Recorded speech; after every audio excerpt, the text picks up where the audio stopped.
Por supuesto que va a ser crucial que el gobierno federal intervenga. Pareciera que el PRI gobierno no hizo caso a lo que dijeron ya los ciudadanos el 5 de junio en diversas entidades del país. Me parece sumamente delicado que se esté pretendiendo destruir a los diferentes estados del país, y digo destruir porque pareciera que pretenden que un estado como Veracruz, como Quintana Roo, se me está escapando un Chihuahua, perdón. Pareciera que estados como Veracruz, Quintana Roo y Chihuahua queden en bancarrota y los gobernadores electos no tengan mucho que hacer. Me parece sumamente delicado que ellos mismos estén pretendiendo colocar a los fiscales anticorrupción, colocar a quien estará teniéndolos bajo la lupa, investigándolos, porque pues no nada más es Javier Duarte el que debiera estar tras las rejas. Entonces me parece delicado que estén actuando así los tres gobernadores salientes, pero sobre todo que el PRI gobierno esté solapando, porque esperaríamos hechos concretos, contundentes desde la Secretaría de Gobernación. ¿No fue suficiente el llamado o la crítica que hizo Carolina Monroy desde el CEN del PRI? No es suficiente, queremos ver acciones contundentes. Queremos que echen para atrás muchos de los nombramientos que ya se ejecutaron, como ocurrió en Quintana Roo. No es suficiente con hacer llamados, necesitamos hechos concretos. Y por supuesto que el gobierno federal y el partido en el gobierno, que es el PRI, tiene la fuerza, tiene el poder para que se haga lo necesario para que los gobernadores salientes paguen de entrada todo lo que todas las fechorías que hicieron, por un lado.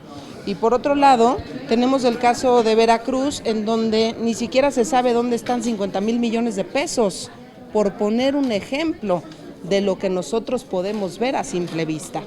Entonces, hacer un llamado al PRI gobierno para que los gobernadores salientes no se salgan con la suya. Por un lado, en el Senado de la República aprobamos una serie de reformas anticorrupción, el Sistema Nacional Anticorrupción. Hoy estamos dispuestos a revisar de manera rápida el veto que hizo a diversos artículos del Sistema Nacional Anticorrupción, concretamente de la Ley 3 de 3, el presidente de la República, pero pareciera un doble discurso, y lo único que estamos pidiendo desde aquí es congruencia. Tantos años nos quejamos del PRI, de la corrupción en el PRI, de la poca rendición de cuentas. Durante más de 70 años nos quejamos de ello. Y pareciera hoy que tenemos un PRI peor que el de antes. Entonces, qué delicado que se estén llevando a cabo así las cosas. Qué delicado que muchos, que en esos tres estados incluso está privilegiándose la violencia, la confrontación, en lugar de ver de qué manera regresan los gobernadores lo que se robaron.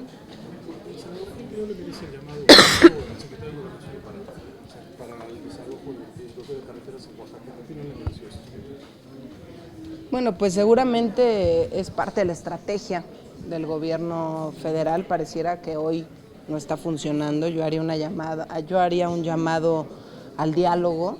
Necesitamos diálogo y más diálogo. Eso es lo que se requiere. Estamos conscientes de que aquí en el Senado de la República se aprobó la reforma constitucional, la reforma educativa, pero sí es muy importante que se privilegie el diálogo, que privilegiemos que en nuestro país haya paz, haya tranquilidad, cosa que desafortunadamente pues no estamos viendo. Cada día vemos más grupos manifestándose en diferentes estados del país, que me queda claro, y ya lo dije en mi intervención, no es en todo el territorio nacional, pero sí es en estados clave, y no podemos privilegiar la violencia. Tenemos que hacer todo lo contrario. ¿Cómo le hacemos para pagar esta violencia? El gobierno federal necesita apostarle al diálogo, necesita también velar porque se respeten los derechos humanos y vamos a seguir insistiendo desde Acción Nacional, privilegiar siempre la verdad, privilegiar siempre la paz, privilegiar la legalidad y por eso la importancia hoy de la instalación de esta comisión para revisar, para investigar qué fue lo que ocurrió esa tarde en Nochistlán, Oaxaca. Senadora, yo le quería preguntar, ante la actitud que han tenido los gobernadores priistas que salieron derrotados en las elecciones, ¿no habría que tomar medidas preventivas para que una vez terminando su mandato no se dieran a la fuga? Sí, bueno, primero, qué malos perdedores. Resultaron ser muy malos perdedores los priistas. En democracia se gana y se pierde y se le conoce mucho más a la gente en la derrota y es lo que estamos viendo con los gobernadores salientes. El que nada debe, nada teme, pero obviamente como temen todo, porque saben que hicieron muy malas cosas, que estuvieron gobernando de estos 3 estados, en 2 estados, por lo menos 85 años y hoy pues no estamos dispuestos a que se salgan con la suya. El mensaje de Acción Nacional ha sido clarísimo contra la corrupción, combatir la corrupción, atacar de frente a la impunidad, porque imagínense que no pasara nada, que después de todo lo que han hecho cada uno de estos gobernadores no pasara nada. ¿Qué mensaje se le está dando a los ciudadanos? Sería desastroso que terminando el mandato estos 3 gobernadores desaparecieran de territorio nacional, se fugaran y que el gobierno federal se convirtiera en cómplice guardando un silencio que, bueno, pues a todos nos quedaría claro que muy probablemente incluso los hayan ayudado a salir del país. Me parecería un tema sumamente delicado. Nosotros estamos muy atentos, esperamos que esto no ocurra. Yo creo que al que menos le conviene es al gobierno federal. Necesitan recuperar la confianza en las instituciones, hacer que la gente recupere, que los ciudadanos recuperen la confianza en las instituciones. ¿Y qué confianza se recuperaría si se fuga alguno de los gobernadores salientes? Entonces, todas estas reformas que han presentado en el seno de sus congresos locales nos hace ver que tienen miedo de acabar en la cárcel, pero si hicieron mal las cosas, pues tienen que pagar las consecuencias. Entonces, hacer un llamado, insisto, al gobierno federal, al gobierno de la República, para que no dejen que ninguno de estos pillos se dé a la fuga, sino todo lo contrario. Hay que poner ejemplos fuertes y para recuperar la confianza en las instituciones hay que poner buenos ejemplos de que quien la hace termina tras las rejas, porque, insisto, tenemos una lista de puntos y ponemos el ejemplo del de Veracruz, que es el peor de todos. Pero si tú revisas cada una de las acciones que ha llevado a cabo el gobernador de Veracruz, me resulta increíble incluso que siga hoy en el cargo, que el PRI gobierno haya permitido que un personaje que les ha además afectado tanto a su imagen, un personaje obscuro, un personaje, un gran cínico, un ladrón, siga gobernando el estado de Veracruz. Todavía le faltan un par de meses al frente del gobierno de Veracruz y el PRI gobierno sigue permitiendo que hagan de las suyas. No basta con el llamado que hizo la presidenta interina del PRI nacional. Hay que ver acciones concretas. Desde Acción Nacional no vamos a permitir que se salgan con la suya, ni el gobernador de Veracruz, ni el gobernador de Quintana Roo, ni el gobernador de Chihuahua. Tienen que pagar las consecuencias de sus malos gobiernos. Gracias. ¿Cuál es tu postura frente al ultimátum que hizo la Secretaría de Gobernación? Ya que hablas de diálogo y más diálogo, diciendo que pronto se tomarán medidas para levantar bloqueos. Bueno, pues la postura es, se necesita diálogo, insisto. En este momento de crisis, yo no sé si lo conveniente sea salir y decir, este es el ultimátum, porque además lo han hecho para algunos otros temas y después resulta que terminan sin hacer nada.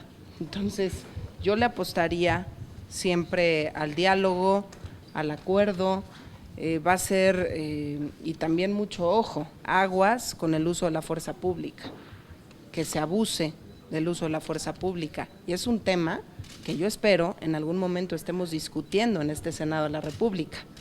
¿Qué hacer con el uso de la fuerza pública? ¿Hasta dónde el uso de la fuerza pública? Porque tenemos que velar, insisto, porque se respeten los derechos humanos de todos. Entonces, a mí me gustaría ver a una Secretaría de Gobernación pues con mucha más información, porque también sabemos que en muchas de estas manifestaciones pues no necesariamente son maestros los que se están manifestando. Entonces creo que se requiere también de mucha más investigación para saber quiénes son los que se están pues infiltrándose en muchas de estas manifestaciones, que no es exclusiva y no se da solamente en este momento con las manifestaciones de maestros. Hemos insistido en el tema en diversas manifestaciones que se han dado en la Ciudad de México y que nos queda claro que hay reventadores específicos, pues hay que investigar de dónde vienen, quién los mandó, si les pagaron o no les pagaron, si vinieron por libre pie o no. Hay que hacer una investigación exhaustiva. Lo que sí es que no podemos privilegiar la violencia en el país, no queremos manchar de sangre los diferentes estados de la República, eso no nos abona en nada. Y pensando ya en el Senado de la República encargado de la parte internacional, no nos ayuda en cuanto a la imagen ni a nivel nacional ni a nivel internacional. Es una pésima impresión la que se están llevando de nuestro país, y además estos estados son estados estratégicos para el turismo nacional y el turismo internacional. Miles y miles de familias viven del turismo. Entonces, son muchos de los puntos sensibles que se tocan, que el gobierno federal debe tomar en cuenta. Entonces, en todo momento hay que privilegiar el diálogo, y yo soy una convencida de que con diálogo se abren y se abren puertas. Lo que menos te pasa cuando hay diálogo es que se te cierren puertas. Con el diálogo se abren las puertas. Y por eso el gobierno federal debe privilegiar el diálogo, debe privilegiar que tengamos un México en paz, un México tranquilo, un México seguro, y yo espero y estoy segura que todos aspiramos a que así ocurra. Yo espero que cuanto antes puedan darle solución a este conflicto, que empezó siendo un conflicto muy pequeño y a veces, insisto, por falta de diálogo o por dejarlo para mañana, las cosas van haciéndose cada vez más grandes, cada vez más grupos aprovechan también esta violencia que pudiera darse para involucrarse, para meterle el toque político. Entonces sí me parece que estamos atravesando por un momento delicado y el gobierno federal tiene y debe ser muy cuidadoso y velar siempre porque se respeten los derechos humanos. No queremos una gota más de sangre. Gracias, senadora. Gracias.